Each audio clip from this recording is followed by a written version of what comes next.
run through the bases real quick. Who do we got? First, we're gonna need a chameleon. Someone who can blend in anywhere. What else? A fast talker. Someone who can bullshit their way out of anything. I got that. This guy's gonna have a lot of surveillance. We're gonna need someone who's good with circuits. I'm on. And with those circuits, Reyes is gonna have walls. We're gonna need guys to punch through those walls. What else? Utilities and weapons. Someone who ain't afraid to throw down. Someone to back up every position. Yeah, what else we need?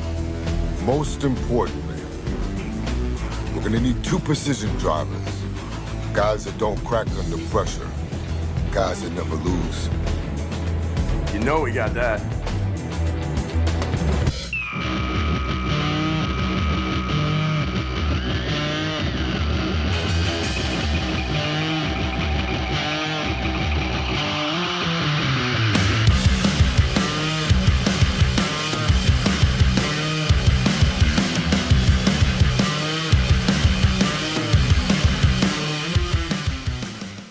To steal the cars and or win a Super Bowl, you need to assemble the right crew. And that's exactly what Coach Dominic Toretto, aka Ben Johnson, has been doing during a busy introductory week. So, as we enter into the era of Ben Johnson and the Chicago Bears, what did we learn about the Bears this week? You know, it's funny we chose the Fast Five clip. I can't think of 2 more opposite people than probably Dominic Toretto and Ben Johnson. But here we are. I think we learned a lot about Ben Johnson from all the pressers that he did. And, you know, I can tell like right out the gate, he is just different than Flus in terms of like the way he articulates and just how open he is with the media and all that. He seems very sure and confident of himself. Flus was always just kind of ho-hum word salady. This guy's just like, I don't know. He seems like he has a plan. He's going to execute the plan. Will the plan work? That has yet to be seen. But at the very least, he seems very sure of what he wants to do, which I thought was kind of cool. So I think we learned a lot about the Bears this week, both in terms of Ben Johnson and the process that went behind getting Ben Johnson. And we'll talk more about that in a little bit. But let's talk about the staff, right? He's been busy. There was rumors that he was going to try to bring some, you know, the offensive line coach from Detroit. That didn't work out. But, you know, this Dennis Allen, the former head coach of the Saints, he's a pretty good defensive coordinator. Not top tier, I wouldn't say, but he's still solid, right? He's not like Robert Saleh or anything. But I think he's a solid hire. Former head coach, so he can help out Ben. I guess the best part, you know, is to his detriment, he's failed as a head coach twice already with the Raiders and the Saints. Like terrible, abysmal record. I don't see him getting another head coaching job. I think that actually plays well into what we're trying to do, right? It's not going to be one of those things where like somebody's going to try to hire him after next year or the year after that, you know? So as long as he performs, he'll get to stay, I think, DC of the Bears for as long as he needs to. Kind of like if you look at like Steve Spagnuolo, the DC of the Chiefs, right? You're just like, whoa, how come nobody's ever hired this guy? Well, he was awful at the Giants, with the Giants. He went like 11-42 or something like that. And so nobody's ever given him another shot as a head coach. And he's just crushing it as a defensive coordinator for the Chiefs. And I think, you know, knock on wood, but maybe that's something that the Bears are trying to replicate, you know, getting this good defensive coordinator that's been a previous head coach before to not only help out your first time head coach, but also minimal chance of getting poached. Yeah, that's an interesting perspective. Yeah, I mean, the biggest thing I've been seeing was like his head coaching experience and being a good defensive coordinator, like, to be able to provide guidance and insight, where it's almost like, it's like his record as a head coach, it doesn't matter. I guess just the experience he's been able to gain of whatever, you know, the perspective he has that, you know, Ben Johnson just doesn't have. And it seems, I mean, shoot, I can't remember if it was like Sports Illustrated or one of the Chicago Bears, but they seems like places are liking the hiring of Dennis Allen. People seem pretty happy about that. Yeah, I think it went over pretty well. The offensive coordinator was a little bit interesting. Most people are like, who is this guy? His name is Declan Doyle. He is a former tight ends coach for the Broncos. Super young, 28 years old. So a lot of responsibility, but he's been in the league for longer than you'd think. He was to give you an idea, he was with Sean Payton in New Orleans. And so, Payton was obviously in New Orleans, took a year off of coaching, went to the Broncos. And he actually, when he went to the Broncos, made it a point of finding Doyle and bringing him with him to the Broncos. So Sean Payton obviously thinks very highly of him. And now he's getting a promotion to offensive coordinator here with the Bears. Obviously he's not going to be calling plays because Ben Johnson is going to be calling plays. He made that very clear. So I think really what Ben Johnson wants to use him for is like the offensive scouting for the teams that we're going to play against. Understanding what plays might work, what the offense should look like, helping with the install. He's done a lot of that already, and then Ben will obviously work with him on that and call the plays himself. And the beauty of the Dennis Allen hiring is like Ben said, I'll work with the entire team, but like he doesn't have to. He's retained Hightower, who was the special teams coach last year, so that side's kind of taken care of. Now he's got Dennis Allen, who was a former head coach and can be the head coach of the defense, right? He doesn't necessarily need to be there day to day, and now he can focus on the offense and work with Doyle here. And then Doyle's in the same boat as Dennis Allen, where he's 28, man. Even if he has like a good year or two, I don't see anybody hiring a 30-year-old head coach, right? I think he's probably going to be here for at least 2 or 3 years, provided Caleb does well and the offense does well. I think he's got years under Ben Johnson lined up, just like Dennis Allen does. Yeah, it really does seem like. I mean, Ben Johnson has said like it's sort of going to be revolved around Caleb Williams, and obviously everyone is needed to make that work. But if you have a defensive coordinator where you don't really need to worry about, you can just kind of let him ride, and you got this guy who you're bringing under your wing in Declan Doyle to kind of work with. Like it can give, I mean, it sounds like it is really just Caleb and Ben Johnson and kind of whatever they create together. I think that's what he wants to do. Yeah. Yeah, it's like it's just me and you, motherfucker. I mean, what's so interesting about that presser too, that introductory presser is he was like looked right at the players. I think they were sitting and he was looking right at them as he was talking to them. And I mean, I don't know. I haven't watched a lot of pressers, introductory press conferences, but it is a very interesting. It's like I'm looking at you, I'm talking to you, and I'm not breaking eye contact until I'm done telling you guys that you need to be comfortable being uncomfortable. And it was kind of just a cool like. I'm here for you, but we're gonna make you work. But it's cool, and it sounds like you don't really have to worry about the defense, which is kind of nice. I think it'll be nice. I think with Tressman, that's when the defense really fell apart because he was an offensive guy as well, and we didn't have I don't even know who the defensive coordinator was at that time. And then same thing with Nagy, it just never really worked out either. And so, because I don't think we had a previous head coach in that position. We had Marinelli, but that was, I think, before Tressman got there. I'm sure Podcast Dad will correct us on the coaching timeline. But, having that ex-head coach on the staff is huge. And I think that's almost like a disservice to Caleb last year when they didn't have an NFL starting quarterback on the roster to help Caleb. You had Shane Waldron, it's kind of quirky on his own. Then you had a defensive head coach in Matt Eberflus, and then Caleb's trying to work with those guys. And then he's got Tyson Bagent in the quarterback room to help. And Tyson hasn't seen a lot of live NFL action. He's had like 3 or 4 starts.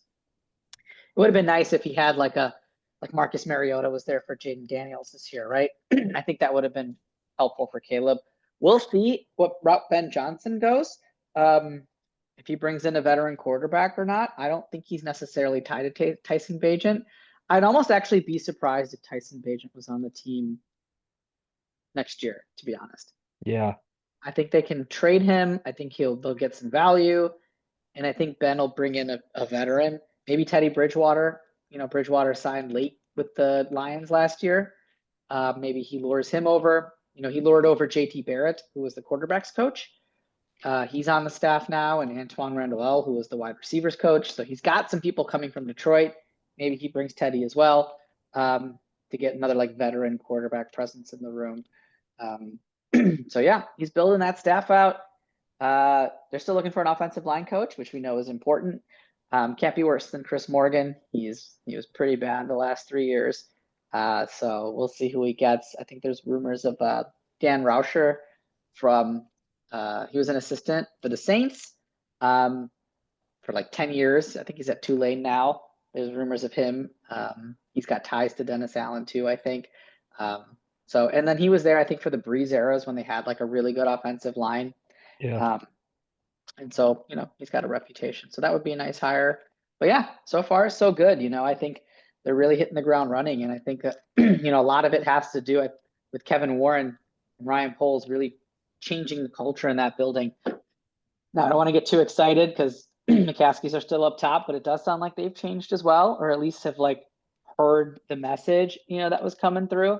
There's actually a really good podcast that Bill Zimmerman does called Bears Banter, and he had Rick Smith on, the agent for Ben Johnson, about how it all kind of came together. And it's interesting to listen to like how Ben Johnson ended up with the Bears, but I really thought the interesting part was the process around the McCaskies and the internal Bears operation. Because I wrote an article about a couple weeks ago about the Bears and their embarrassing internal operations when this article came out that Trace Armstrong is like the super agent, was like basically running the show there. But Rick Smith had a pretty interesting take on it. I think we have the opening clip or one of the clips from it. I have to tell you, okay, I've lived in this town my whole life, okay? I was going to Bear games as a little kid with my family. I've seen the old Bears. I've seen the dysfunctional Bears. I was a cheerleader for that. But this thing's changed, man. And if you're listening, if this is a Bear-centric podcast, which it is, let me be the guy that breaks the news to all the naysayers that this is the new Bears, 100%. And I absolutely give credit to Kevin Warren for allowing the family to really get a broader aspect of what is going on around the National Football League. You guys have to understand that an NFL building, I don't care if it's the Bears or the other 31, are the most really insulated places, okay? They don't talk to 31 other teams. They really don't know. They hear, but they don't really know what's going on in those buildings, okay? And I do. I talk to 32 teams. Yeah, go. Tell us a little bit about that script.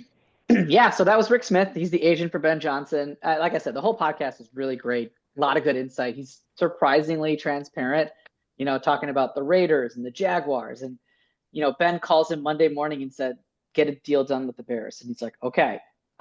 He's like, the Raiders thing was like all smoke. Tom Brady's obviously very influential, but, he was very candid about it. It's pretty cool. I'm not going to ruin all of it for you, but, the big parts about it that he talked about was he was impressed with the McCaskies and how they didn't blink on any of it. The money, the meetings, the tough questions, because Rick goes into like, maybe Ben doesn't ask the tough questions, but I ask the tough questions of like, what the hell happened? What went wrong? Why'd you make this decision? Is it going to be the same? Are you going to run this thing like a mom and pop? And he goes on to say like, they had an exhaustive interview and background process. They did homework on each other before they even got there. And they had, McCaskey and his group had a tremendous amount of self-awareness. They acknowledged the mistakes they made. And honestly, he said it was one of the best processes he's ever been a part of as an agent, which I thought was pretty cool. And I think that goes directly to Kevin Warren, like he said, because before we talk about mom and pop, man, back when Eberflus was hired, they were also interviewing Dan Quinn, who's the coach of the Commanders now. Apparently, McCaskey flew him coach over for the interview, and he was just like sitting in like 26E or whatever, and like now Kevin Warren's like, we're not doing that, right? We got PJs, we're flying, like just simple stuff like that like McCaskey, like, what are you doing? Yeah. And Warren's really like kind of turned this around to like, I know you run a multi-billion-dollar franchise, act like it. Yeah. There's a lot, earlier you had we had talked about sort of Ben Johnson coming in and like being able to focus with Caleb Williams, and there was an article about how Ryan Poles had said that they just like missed a lot of the basics of like, and so this just kind of adds, like, they miss a lot of the basics of training of Caleb, and so there just seems to be like this, we just maybe weren't a real functioning organization, and like this is now like the second level of that. Now we have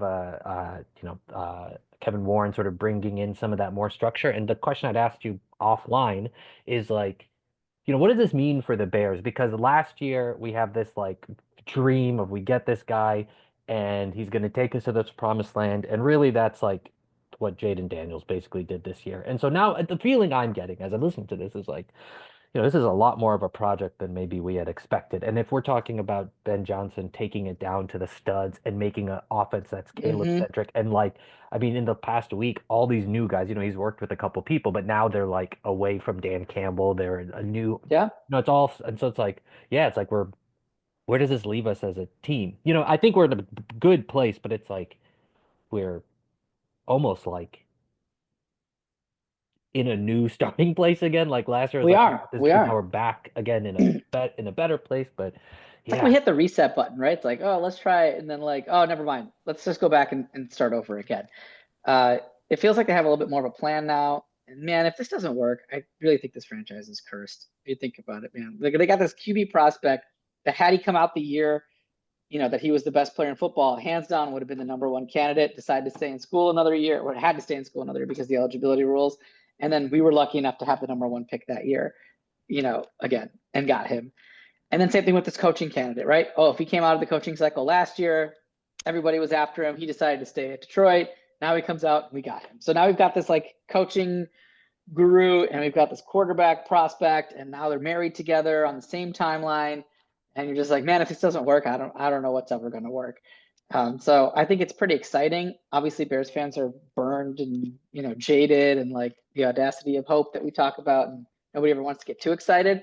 I'm still not trying to get that excited, but I know by the time training camp comes around and we're going to be looking at like playoff tickets. But so far they've done things the right way and checked boxes that they've needed to. And you're right. It does sound like they have a plan in terms of how they want to build out their staff. Let's see what they do with the players in free agency. If Poles ignores the trenches again, it's going to be like, oh, here we go, same old whatever. But I think having an offensive coach in the building kind of helps with that with Poles. Oh, actually, one thing that we didn't talk about is I think Ian Cunningham, the assistant GM for the Bears, is going to take the job in Jacksonville. He's the one that convinced Poles not to trade up from 9 to take Rome Odunze, and then Rome would be there at number 9. So I think he was kind of Poles' like, guardrails. So we'll see how Poles does without him. But I believe the Bears are entitled to 2 third-round compensatory picks if Cunningham takes that job. So that's actually a lot more ammo. 2 third-round picks is like serious ammo that you could use to shore up trenches, in the draft. So it's going to be a good offseason, I think. Now whether it all comes together in the first, season, all these people are together. It didn't, right? It didn't for Flus and Caleb and Waldron. So, hopefully it does for Ben and company. Yeah, it's a wild. That I was driving to work sometime last week, and I just was thinking about we have a lot of things going for us, and what happens if it doesn't work out? And it like really felt like kind of a, obviously a football team not being good is like not that big of a deal in the grand scheme of life. But I did have this sort of like, oh my God, how like what else could be done to make things go in a positive direction from a football team perspective? Because I mean, what else do you need to line up? What else? Yeah. Like, gosh, like it's like, okay, we got all the stuff that we wanted to get. And if it still doesn't work, I don't know. I don't know what we do differently. That's when the team just moves to like, they just leave. Like, sorry, bro, this city just isn't for us. We gotta go. I mean, look at poor Buffalo, right? Buffalo's been like, oh man, they had Jim Kelly, great quarterback, lost 4 straight Super Bowls. They were in hell for a while. Then they got Josh Allen. Like, this guy's great too. And they just can't. They could beat every other team except for the Kansas City Chiefs. And Mahomes happens to be playing at the same time, You're just like, oh, what else can we do here? Let's hope we can, it would be it would be cool if we could get to that place, where absolutely. It's like losing. Play meaningful football games in December. Yeah, absolutely. In January.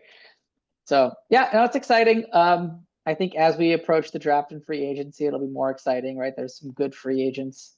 Well, there's one big offensive lineman free agent that everybody's going to go after, Trey Smith, probably going to command upwards of $20-30 million a year. It's going to be a pretty penny. The Bears will have to overspend if they want to get him.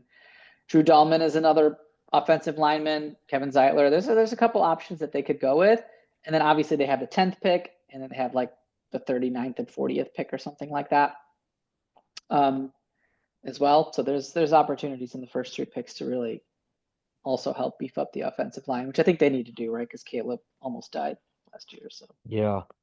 Yeah. Damn. All right. Well, any final thoughts before we close up today's app?